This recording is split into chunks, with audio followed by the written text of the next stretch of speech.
Let's go. Today is, boy, what is today? May the 26th. A little over 2 months with the Bell's palsy. I wanted to answer a couple of your questions and give you an update. 2 months. I have been taking acupuncture treatments. They have helped somewhat significantly as far as I can tell. I have a line of pain that goes from the top of my ear here down through my jaw and down into my neck. That doesn't go away. There are times I don't notice it because I've gotten so used to it just being a persistent thing. Friends and people that know me have told me via video that they can see some improvement and some more movement on the left side, and that is a good thing. I can definitely feel some sensation coming back to the side of my face. I can feel touches that I could not feel before. There definitely some sensation coming back to the nerves on the outside of my skin here. I have to tape my eye closed when I'm sleeping, or it gets horrifically dried out because it does not stay closed on its own. If I think about it and if I concentrate on it during the day, I can blink it as long as I'm blinking the other side too and keep my eye moisturized that way. But when I sleep, I tape it down and I wear an eye patch so that my eye remains lubricated. I feel like it has damaged my vision somewhat. Sometimes I don't notice it. Sometimes in working and sitting at the computer and doing what I do, I don't notice it, where everything looks normal. But there are sometimes, especially if I've worked for a while, the vision in this side, even with my glasses on, is not what it used to be.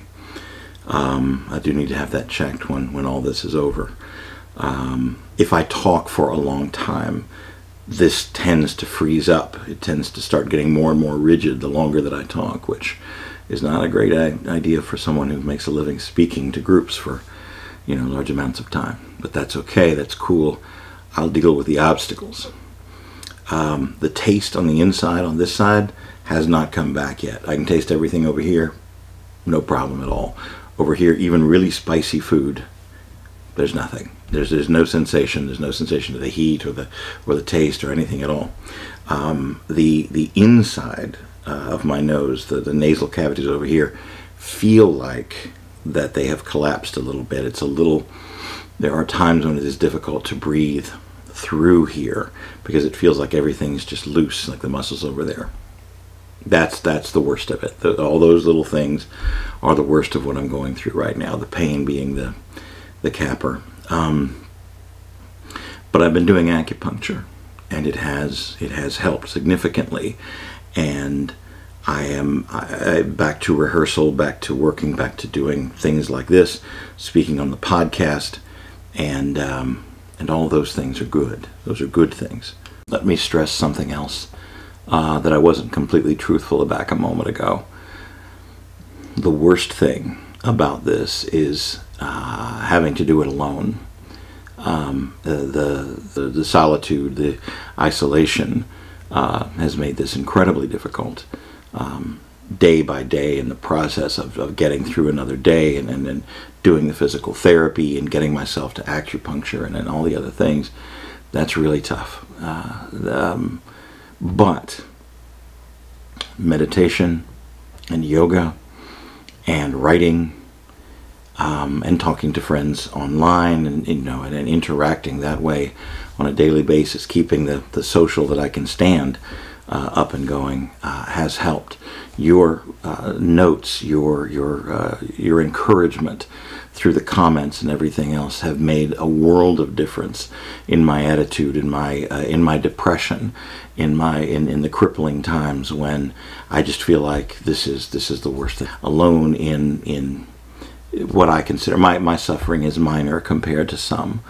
And so I see that perspective, but I also see that all of you, a great number of you, have written me letters of encouragement, wished me well, sent your prayers, sent your positive thoughts, and I covet those, and I greatly appreciate each and every one of you for doing it.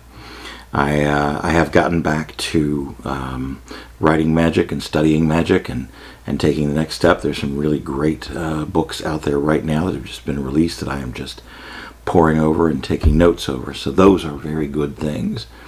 And there is a light at the end of this tunnel, and I can see it and I can feel it, and I know that my year and some months now of isolation have been a preparation of sorts for me to deal with the upcoming universe and the change and the world turning back into something completely new.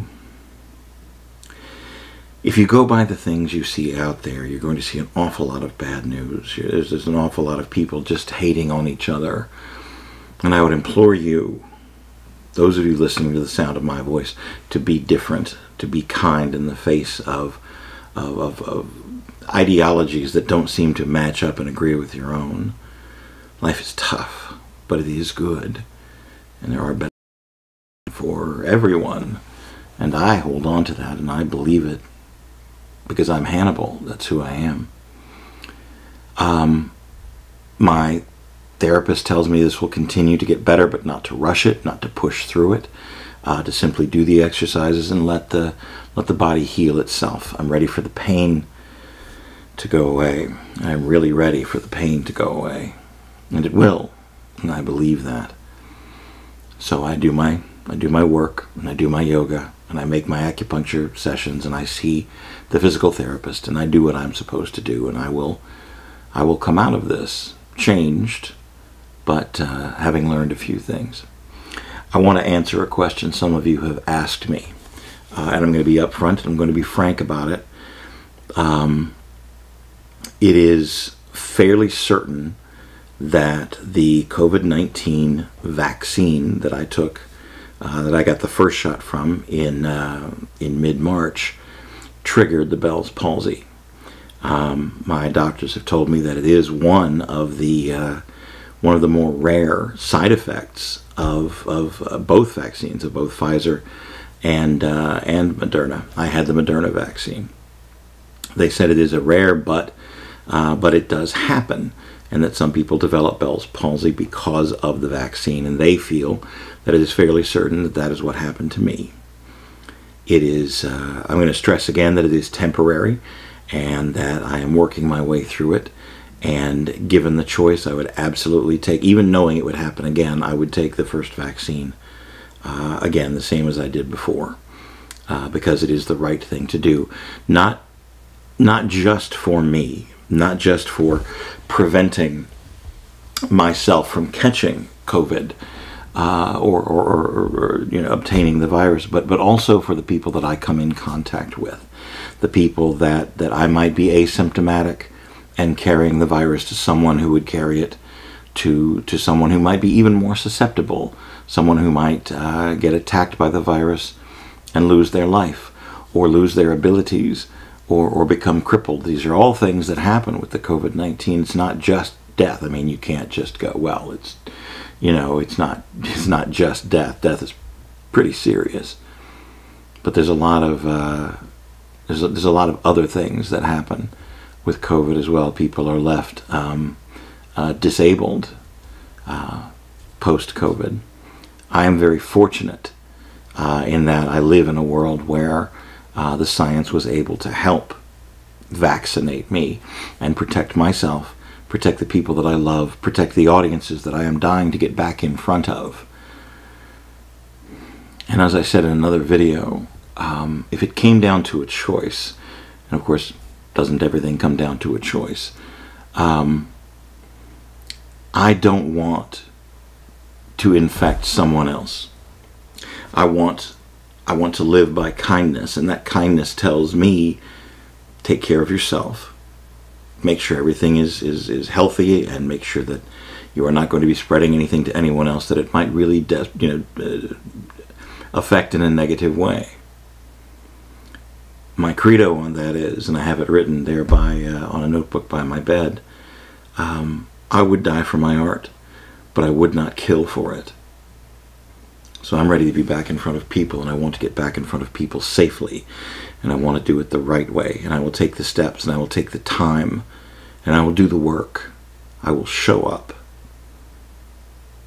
and I will be kind, and I will spread love when it is safe to do so.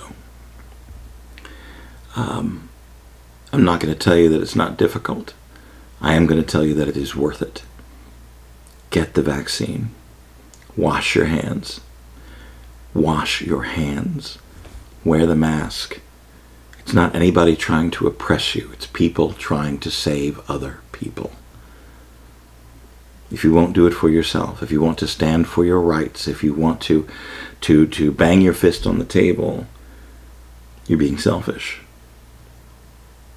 Let me put it this way. You can stand up and say, I will not be oppressed by the government. Good for you. You can say that I am going to rebel against authority. Awesome. Great. Good for you. Do that. I am not going to be a sheep of the system. Okay, whatever that means, fine. You can stand up and declare, me, me, me, me, me, me, me, me. Or you could love. Or you could love. Or you could love. I choose love. I choose vaccine. I choose washing my hands. I choose wearing a mask in public when there are going to be groups of people. I've gotten to walk out of my house without it and be in the sunshine and feel the wind in my face for the first time in a very long time. And I do those things, and I visit my park, and I go and I've met with people, and I've gotten the opportunity to have food outside of my house, being safe, wearing the mask up until I don't need to, and being kind. Now I'm working towards an audience. That's my state right now. That's where I'm living at. That's what I'm living with. And I appreciate all of you and your concerns for me. I am not beaten. I am still walking my road. I'm still finding joy in every step of my journey. Life is tough, but it is good. I hope there's love where you are. Thanks for watching. I really appreciate it. Could use your help and your support. If you'd like to become a patron, my Patreon is available in the description below. Also, I have books and ebooks for sale, tales of my adventures and some lecture notes on the tricks that I have created and perform, as well as, you know, the usual swag, the t-shirts and all the things that are just right below me, right down there.